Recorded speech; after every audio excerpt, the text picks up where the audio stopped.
Enderun Osmanlı Devleti'nde 15. yüzyıl ortalarından itibaren medrese dışındaki en önemli resmi eğitim kurumudur. 1839 Tanzimat İnkılabı'na kadar İstanbul'da Topkapı Sarayı'nda talim ve terbiye faaliyetlerine devam etmiştir. Osmanlı İmparatorluğu'nun en yüksek dereceli öğrenim müesseselerinden biridir. Teşkilat bakımından benzeri olmayan orijinal bir yapıya sahiptir. Bugün Osmanlı Saray Üniversitesi olarak nitelendirilen Enderun Mektebi hakkında bilgi vermek istiyoruz. Osmanlı Devleti'ne iyi yetişmiş kumandan ve idareci yetiştirmek maksadıyla kurulmuş olan Enderun'un tarihi, yapısı, Osmanlı Devleti'nde yerine getirdiği görevler, bu okula alınan öğrencilerin seçimi, okulun sınıfları ve kademeleri gibi konulardan bahsetmeye çalışacağız. Bu mektepte daha ziyade mülki ve askeri idareciler yetiştirilirdi. Kuruluş gayesi de Osmanlı merkez ve taşra bürokrasisine gerekli olan insan gücü ve kaynağını yetiştirmekti. Bu özelliğiyle resmi Osmanlı ideolojisinin ve zihniyetinin öğretilip geliştirildiği bir müessese olan Enderun, idari ve siyasi hedeflerin tayininde devletin ana kurumlarının işleyişinde önemli bir yere sahiptir.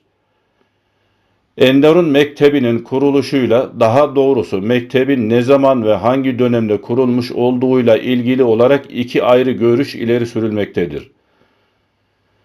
Bu görüşler Enderun'un Sultan II. Murat veya Fatih Sultan Mehmet döneminde açılmış olduğu yönündedir.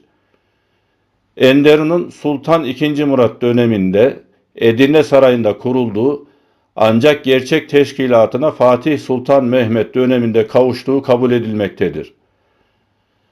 Bu müessesenin kurulmasındaki asıl hedef, askeri temele dayanan Osmanlı Devleti'ne yetenekli kumandan yetiştirmekti.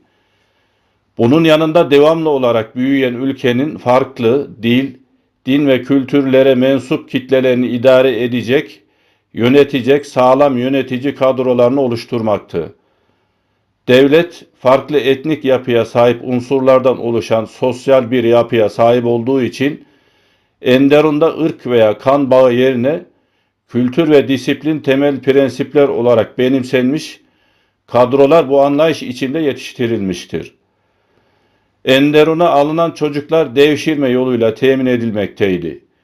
Genellikle aileleriyle hiçbir ilgisi kalmamış, devşirme yoluyla temin edilen çocuklar Enderun'a alınmadan önce belli bir alt temel eğitimden geçerlerdi. Hristiyan ailelerden devşirilen çocuklar öncelikle Müslüman Türk aileleri yanında Türkçeyi, İslami esasları ve adabı öğrenirler. Daha sonra Edirne, Galatasaray, İbrahim Paşa, İskender Çelebi saraylarında bedeni ve ruhi kabiliyetlerini geliştirecek dersler ve talimler görürlerdi. Bunlara acemi oğlanları denilirdi. Acemi olanlar buradaki belirli talim ve terbiyeden sonra çıkma adıyla ayrılarak çeşitli askeri birlikler içerisine dağıtılır. Üstün yetenekli olanlar ise daha yüksek seviyede bir eğitime tabi tutulmak üzere Enderun'a alınırdı. Bazen büyük devlet adamlarının çocukları ve ünlü sanatkarların doğrudan doğruya padişah emriyle Enderun'a alındığı da olurdu. Enderun oda denen 7 daireye bölünmüştü. Bir çeşit sınıf olan bu 7 odanın isimleri en temelden en yüksek kademeliye kadar şöyleydi: Küçük oda, büyük oda, doğancı odası, seferli odası, kiler odası, hazine odası ve has oda. Küçük ve büyük odalarda, yani Enderun Üniversitesi'nin ilk tahsil basamaklarında 16. asır sonlarına kadar kadro 160 öğrenciden ibaret bulunuyordu. Sonradan bu rakam 400'e kadar yükseldi. Bu sınıflarda bulunan gençler Türk, Arap ve Fars dilleri ve edebiyatını, dini ve askeri ilimleri okur, spor yapar, her türlü silah kullanmasını öğrenir, saray protokolünün bütün inceliklerini tahsil ederlerdi. Kabiliyetli olanlar güzel sanatların musiki, hat, minyatür, tesip gibi çeşitli dallarına ayrılırlardı. Bir yandan öğrenimleri devam eder, bir yandan da fiilen saray hizmeti görürlerdi. saray hizmetlerinin karşılığı olarak günlük yevmiye ücret alırlardı. Büyük oda öğrenimini bitiren Enderun öğrencisi Doğancı koğuşuna geçerdi. Fakat bu sınıf 1675 tarihinde kaldırıldı ve büyük odayı bitirenler 1635 tarihinde kurulan Seferli koğuşuna alınmaya başlandı. 1831 tarihine kadar devam eden Seferli koğuşunda 17. asır sonlarında 100 kadar öğrenci vardı. Seferli koğuşuna giren bir genç artık subay sayılırdı. Bu sınıfın amiri saray ketüdası denen albaydı. Ketüdadan başka 12 subay daha Seferli koğuşu öğrencilerinin eğitimiyle ilgilenirdi. Seferli koğuşundan sonra gelen sınıf kiler odasıydı. Bu oda Fatih Sultan Mehmet tarafından kurulmuştu. 1772 tarihinde kiler odasında 144 öğrenci vardı. Kilercibaşı denen albayın 7 yüksek rütbeli subayla beraber sorumlu olduğu bu odanın mensupları bir yandan padişahın yiyeceğiyle ilgili hizmetlerde bulunur, bir yandan da eğitim ve öğrenimlerine devam ederlerdi. Kiler odasının üstündeki hazine dairesini de Fatih Sultan Mehmet kurmuştur. Bu dairede 1772 tarihinde 157 öğrenci subay bulunuyordu. Dairenin amiri hazinedarbaşı denen ve rütbesi sancak beyine, yani tüm generale eşit bir subaydı. Emrinde 5 yüksek rütbeli subay bulunurdu. Hazine dairesinden başka 2000 kadar işçi çalıştıran saray atölyelerinden de sorumluydu. Hazine dairesinin en büyük görevi 2 daire halinde 4 büyük salonu kaplayan Enderun hazinelerini korumaktı. Bu hazinelerde milyonlarca parça mücevher, sandıklar dolusu altın ve gümüş para, değerli kürkler, halılar, şallar, akla gelebilecek her türlü antika eşya saklanırdı. Bu eşyanın bütün vasıflarıyla yazılı bulunduğu 2 büyük defterde yapılacak en küçük bir kalem oynatması için baş defterdarın yani Maliye Bakanı'nın imzası şarttı. Her padişahın en az bir takım elbisesinin hatıra olarak hazinede saklanması gelenekti. Hazinedarbaşı saray hizmetinden ayrılırsa beylerbeyi yani orgeneral olurdu. Hazine ketüdası denen yardımcısının da rütbesi sancak beyiydi ve bu da yükselirse beylerbeyliğine atanırdı. Hazineyi kapayıp açmak vazifesi hazine ketüdasına aitti.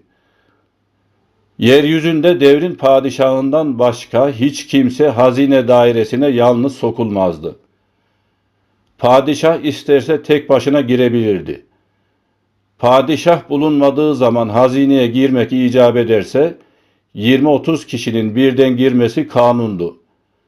Hazine-i Hümayun denen bu imparatorluk hazinesi tahta çıkan her yeni padişaha zabıt düzenlenerek teslim edilirdi. Milli müze mahiyetinde olduğu için hükümdarın şahsi malı değildi. Hazinedeki tarihi eşyayı padişah satamaz ve kimseye veremezdi. Ancak nakit parayı harcayabilirdi. Enderun'un en yüksek kademesi has oda denen sınıftı. Bu oda Fatih devrinde 32 subayla kurulmuş, Yavuz'un emriyle subay sayısı 40'a yükseltilmişti. Bu sayı daha sonra hiç değiştirilmedi. Ancak padişah has odanın 1. subayı sayıldığı için gerçekte has oda mensuplarının sayısı 39'dan ibaretti. Dairenin en yüksek rütbeli subayları sırasıyla has odabaşı, silahtar, çuhadar ve rikaptardı. Bu generallere has ağaları denirdi. Bunlar kimseden izin almadan padişahla görüşebilirlerdi. Ayrıca mabeyincilik yani resmi ve özel işleri padişaha ileten saray görevlisi görevinde de bulunurlardı. 18. yüzyıl başlarında silahtar has odabaşını geride bıraktı ve has odanın başı oldu. Has odaya giren her subay şahsen padişaha takdim edilirdi. Enderun'un diğer dairelerinde böyle bir adet yoktu. Mukaddes emanetler denen ve hala Topkapı Sarayı'nda bulunan dini yönden büyük değer taşıyan eşyanın muhafazasından has oda sorumluydu. Has odabaşı ve silahtarın rütbeleri vezire yani mareşale eşitti. Saraydan çıkınca doğrudan doğruya sadrazam yani başbakan olan has odabaşılar ve silahtarlar vardır. Has odanın en kıdemsiz subayı bile saray hizmetinden çıkınca alaybeyi olurdu. Bir sınıftan diğer sınıfa geçmek için kabiliyet ve başarıya bakılırdı. Enderun kanunları çok sıkıydı. Düzenlenmemiş, tesadüfe bırakılmış hiçbir şey yoktu. Yatılacak, kalkılacak, dinlenilecek zamanlar dakika şaşmazdı. Enderun öğrencileri ilmi tahsillerini medreselerden getirilen müderrislerden, yani profesörlerden, askeri eğitimlerini subaylardan alırlardı. Bütün dairelerdeki öğrencilerin derslerini haber vermeden teftiş etmeye silahtar ağa yetkiliydi. General derecesindeki Enderunlular haftada bir geceyi saray dışında geçirebilirlerdi. Yüksek rütbeli subaylarsa saraya dönmek şartıyla haftada bir gün izne çıkarlardı. Kıdemsiz subaylar ancak ağalarının nezaretinde şehre inebilirlerdi. General rütbesinde olmayanlar evlenemezler, evlenmek isterlerse hemen rütbelerine uygun bir görevle saraydan çıkarılırlardı. Bu sıkı disiplinin amacı, Enderunluların her çeşit insanla temas edip terbiyelerinin bozulması, padişahın şahsına ait hizmetlerin aksaması ve saray haberlerinin dışarıya sızması endişesiydi. Enderunlular, müderrisler ve ünlü sanatkarlar dışında genç kimselerdi. Genel olarak Enderunlular, yaşları 30'u bulmadan dış görevlere atanarak saraydan çıkarlardı. Enderun'dan Osmanlı Türk tarihinin en namlı komutanları, devlet adamları, diplomatları, yazar ve sanatkarları yetişmiştir. Enderun'un sıkı bir disipline dayanması, yükselmenin tek şartı olarak başarı ve mahareti prensip olarak kabul etmesi, özellikle klasik dönemde kimseye ayrıcalığın tanınmaması, bu kurumu Osmanlı İmparatorluğu'nun en başarılı eğitim müessesesi haline getirmiştir. Batılı birçok gözlemci ve uzun yıllar İstanbul'da kalmış elçiler, medreseden ziyade Enderun eğitimiyle ilgilenmişler, en maksatlı ve düşman olanları dahi takdirlerini ifade etmişlerdir. Ancak 17. yüzyılda mevcut usullere aykırı olarak bir takım himaye ve kayırmalarla Enderun'a şartlara uymayan kimselerin alınmaya başlanması, eğitim sisteminin gelişen yeni ihtiyaçlara ayak uyduramaması, özellikle bu dönemlerde Kapıkulu askerlerinin iktidarı belirleyici büyük nüfuz ve gücü, Enderun'daki disiplinin ve eğitim kalitesinin sarsılmasına yol açtı.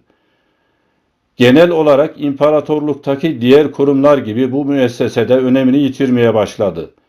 Buna rağmen Enderun, 19. yüzyıl başlarına kadar etkisini devam ettirmiş, daha sonra ise Batı tarzında açılan mekteplerden yetişenler idarede söz sahibi olmuşlardır. Bugün Osmanlı Devleti'nin en ciddi eğitim kurumlarından olan ve Saray Üniversitesi olarak kabul edilen Enderun Yüksek Mektebi hakkında bilgi vermeye çalıştık.